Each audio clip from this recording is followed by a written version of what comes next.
Excited to hear that you are going to be the next chair of the African Union. The next chair of the African, I'm more excited. You know, I speak here today not only as the First Lady of Sierra Leone, but as someone who believes that our problem in Africa can be solved if us Africans start to do the work. And I believe that the leaders we have today actually have that willpower to change our continent for us. For people like us, as women, we constitute 52% of our population, of the African population. But yet still, we have to get validation in everything that we need to do. So, Your Excellency, as the President of my dear brother, I'm saying this in public to you, and then I'll say this in private to my husband. Africa is looking up to you guys. Africa depends on you people. Africa know that you have what it takes to change what is happening in our continent today. It is not our future now you're going to be saving. It is our children's future. And if you save our children's future, then you are going to give us a peaceful Africa that we all deserve.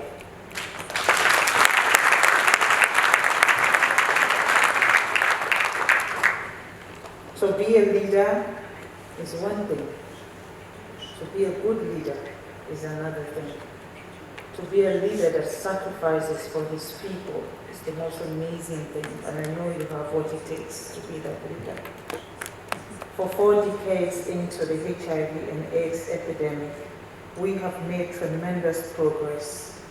This has been in large part due to the unprecedented multilateral and bilateral solidarity on a global scale and an effective engagement of communities infected and affected by the virus at every step of the way. Effective diagnosis and treatment, as well as science-led efforts, continue to give us hope that what once was a death sentence is now a disease we can manage and live with. I am not a HIV AIDS person. I don't have HIV AIDS. But I want to commend my sister from Burkina Faso. You know, the problem we have in Africa is refusing to say the truth. That's the problem we have in Africa. If I have AIDS, why should I be ashamed to come forward and say I do have it? But that's the only way we will have help. And so I want to commend my sister from Burkina Faso. I got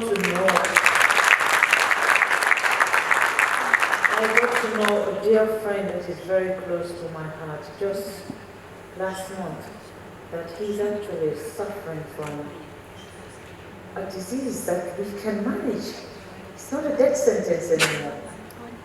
This is something that we can manage. This is someone that is so dear to me. I've known him for so long, and only for me to find out by accident. And that's when you actually ask yourself, how many people do have this disease and they are hiding?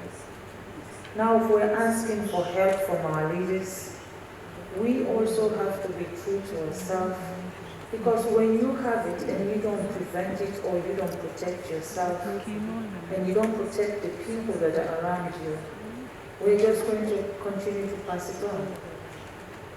And that would be a very injustice for ourselves.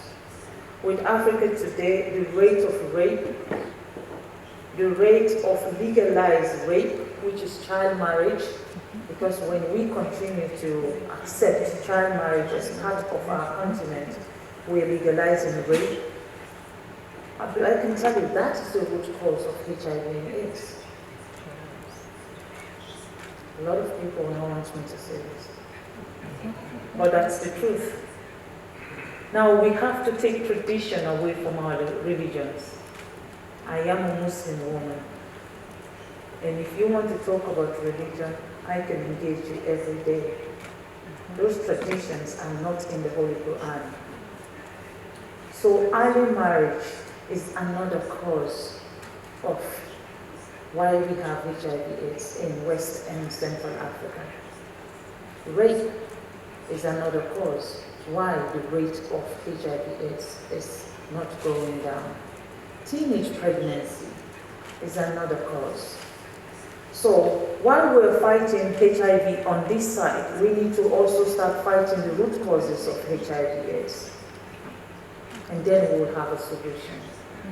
So I want to say to my brother, His Excellency Macky Sall, that His Excellency retired Brigadier Julius Maada Bio align himself with anything that is to do with women empowerment. So whatever it is that we agree on here today, Sierra Leone is on that with you.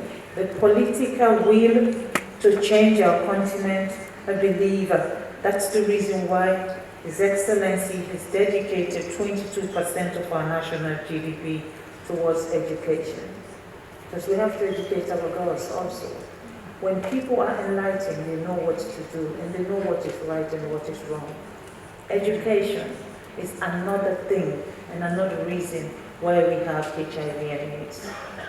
Let us educate our continent, educate our women, empower our women. When they are enlightened, they can protect us and they can do the right thing. I'm not saying men don't do the right thing, but men are not able to multitask. We can.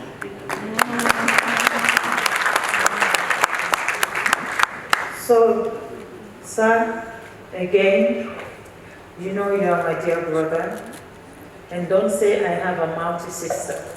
But I know for me to be a first lady and you've been so proud of my work, it's because you know, I say it as it is.